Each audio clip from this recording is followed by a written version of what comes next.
Ẹ kú dédé àsìkò yìí ní gbogbo ibi tí ẹ ti ń gbọ́ mi nílé lóko tàbí lẹ́yìn òde. Ẹ jẹ́ kí a gbàdúrà. Bàbá wa tí Ọlọ́run wa, ayérayé nínú àwọn ọ̀run, a dúpẹ́ fún àánú àti oore ọ̀fẹ́ tí a rí gbà ọ́, tí ẹ fi mú wa wà láyé, mú wa wà láàyè tí ó dára. A dúpẹ́ àánú yín lórí ayé wa. A dúpẹ́ Ọlọ́run ìyanu tí ẹ pa wá mọ́. Ẹ tún jẹ́ kí a rí ọjọ́ ẹtì mìíràn nínú oṣù àṣepé yìí. A sì dúpẹ́ nítorí gbogbo ohun tó jẹ́ ẹtì nínú ayé wa, nínú ìdílé wa, nínú ẹbí wa. Ní ẹ̀yin Olúwa yóò fàtu kúrò ní orúkọ Jésù. Àti wípé ìfẹ́ àti ìwà bí Ọlọ́run ní ẹ̀yin Olúwa yóò mú jogún fún wa ní orúkọ Jésù. Ẹ ṣé Ọlọ́run nítorí tí ẹ ti gbọ́. Ọ̀rọ̀ tí a ò gbọ́ lẹ́ni kò ní dá wa lẹ́bi ní ọjọ́ ìdájọ́, nítorí tí a gbàdúrà lórúkọ Jésù Olúwa wa. Àmín, àmín orúkọ Jésù. Ìwé ọ̀run ṣíṣí tí a ti ọwọ́ olùṣọ́ àgùntàn Enoch Adeboye kọ. Ní ọjọ́ ẹtì, ọjọ́ kọkànlélógún oṣù keje. Ní ọjọ́ ẹtì, ọjọ́ kọkànlélógún oṣù keje. Àkòrí tí a ó gbéyẹ̀wò sọ wípé ìfẹ́ àti ìwà bí Ọlọ́run apá kìíní. Ìfẹ́ àti ìwà bí Ọlọ́run apá kìíní. Nígbà tí àwọn mú àkọ́sórí wa nínú ìwé Jòhánù kìíní orí ìkẹrin ẹsẹ̀ ìkeje. Jòhánù kìíní orí ìkẹrin ẹsẹ̀ ìkeje tí ó kà báyìí pé olùfẹ́, ẹ jẹ́ kí a fẹ́ràn ara wa nítorí ìfẹ́ ti ọ̀dọ̀ Ọlọ́run wá. Àti gbogbo ẹni tí ó bá ní ìfẹ́ a bí i nípa ti Ọlọ́run, ó sì mọ Ọlọ́run. Nígbà tí àwọn bíbélì kíkà wa bákan náà nínú ìwé Jòhánù kìíní orí ìkẹrin ẹsẹ̀ ìkeje dé ìkẹwàá. Ìwé Jòhánù kìíní orí ìkẹrin ẹsẹ̀ ìkeje dé ìkẹwàá tí ó kà báyìí pé olùfẹ́, ẹ jẹ́ kí a fẹ́ràn ara wa nítorí ìfẹ́ ti ọ̀dọ̀ Ọlọ́run wá. Àti gbogbo ẹni tí ó bá ní ìfẹ́ a bí i nípa ti Ọlọ́run, ó sì mọ Ọlọ́run. Ẹni tí kò bá ní ìfẹ́ kò mọ Ọlọ́run o, nítorí pé ìfẹ́ ni Ọlọ́run. Nípa èyí ni a gbé fi ìfẹ́ Ọlọ́run hàn nínú wa, nítorí Ọlọ́run rán ọmọ rẹ̀ bíbí rẹ̀ kan ṣoṣo sí ayé kí àwa kí ó lè yè nípa rẹ̀. Nínú èyí ni ìfẹ́ wà o. Kì í ṣe pé àwa ni a fẹ́ Ọlọ́run, ṣùgbọ́n òun fẹ́ wa, ó sì rán ọmọ rẹ̀ láti jẹ́ ètùtù fún ẹ̀ṣẹ̀ wa.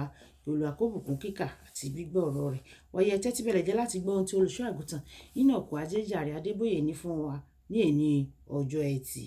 Àpẹẹrẹ ńlá kan èyí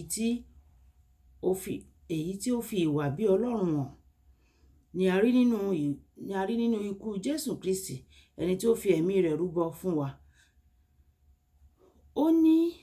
Ó sì pa àṣẹ fún wa láti ní ìfẹ́ gẹ́gẹ́ bí a ti kọ nínú ìwé Jòhánù orí ìkẹtàlá ẹsẹ̀ ìkẹrìnléníọgbọ̀n títí dé ẹsẹ̀ ìkarùndínlógójì. Òfin tuntun kan ni mo fi fún yín, kí ẹ̀yin kí ó fẹ́ ọmọlàkejì yín gẹ́gẹ́ bí èmi ti fẹ́ràn yín, kí ẹ̀yin kí ó sì fẹ́ràn ọmọlàkejì yín. Nípa èyí tí gbogbo ènìyàn yóò fi mọ̀ pé ọmọ ẹ̀yìn mi ni ẹ̀yin ṣe o, nígbà tí ẹ̀yin bá ní ìfẹ́ sí ọmọlàkejì yín. Bí o bá wo bí ìkórìíra ṣe dàgbà láàárín àwọn ará ilé tí wọ́n ń pe ara wọn ní onígbàgbọ́ lónìí, a lè béèrè pé níbo ni ìmúṣẹ òfin yìí ti wá wá. Àwọn ìdí púpọ̀ lè wà fún èyí láàárín àwọn ọmọlẹ́yìn Kristi. Ọ̀kan nínú wọn ni ìrẹ̀wẹ̀sì lórí ìfojúsọ́nà wa fún pípadàbọ̀ Jésù Kristi lẹ́ẹ̀kejì. Ibi tí a ó ti lo ayérayé wa ní ọ̀dọ̀ rẹ̀. Ohun mìíràn tó fà á ni pé ìfẹ́ fún àkókò ìsinsìnyí. Nígbà tí ènìyàn bá bẹ̀rẹ̀ sí ní jowú ẹlòmíràn, ìkórìíra á máa dàgbà. Láìpẹ́, ìwà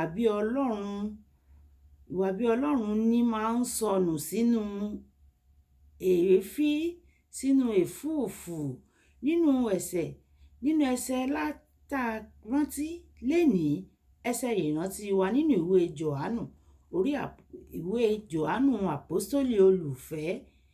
Ó sọ wípé olùfẹ́, ẹ jẹ́ kí a fẹ́ràn ara wa nítorí ìfẹ́ ti ọ̀dọ̀ Ọlọ́run wá. Àti gbogbo ẹni tí ó bá ní ìfẹ́ a bí i nípa ti Ọlọ́run, ó sì mọ Ọlọ́run. Ìwé Jòhánù kìíní orí ìkẹrin ẹsẹ̀ ìkeje.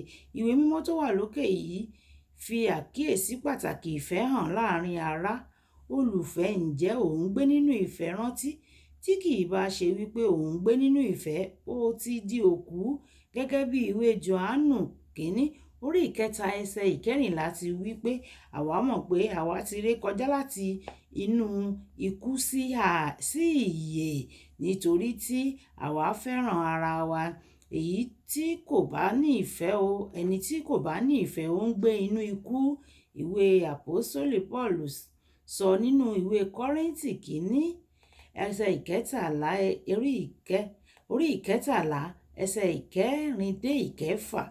Ìfẹ́ a máa mú sùúrù, ìfẹ́ a máa ṣeun, ìfẹ́ kì í ṣe ìlara, ìfẹ́ kì í fẹ̀, ìfẹ́ kì í sọ̀rọ̀ ìgbéraga, ìfẹ́ kì í hùwà àìtọ́, ìfẹ́ kì í fẹ́ ohun ti ara rẹ̀ nìkan, ìfẹ́ kì í bínú fùfù, ìfẹ́ kì í fi búburú ọmọlàkejì sínú, inú ìfẹ́ kì í dùn sí àìṣòtítọ́, ṣùgbọ́n inú rẹ̀ a máa dùn nígbà gbogbo. Rí i dájú pé o yọ ẹ̀mí ìkórìíra kúrò nínú ọkàn rẹ. Rí i dájú wípé o yọ ẹ̀mí ìkórìíra kúrò nínú ọkàn rẹ lónìí o.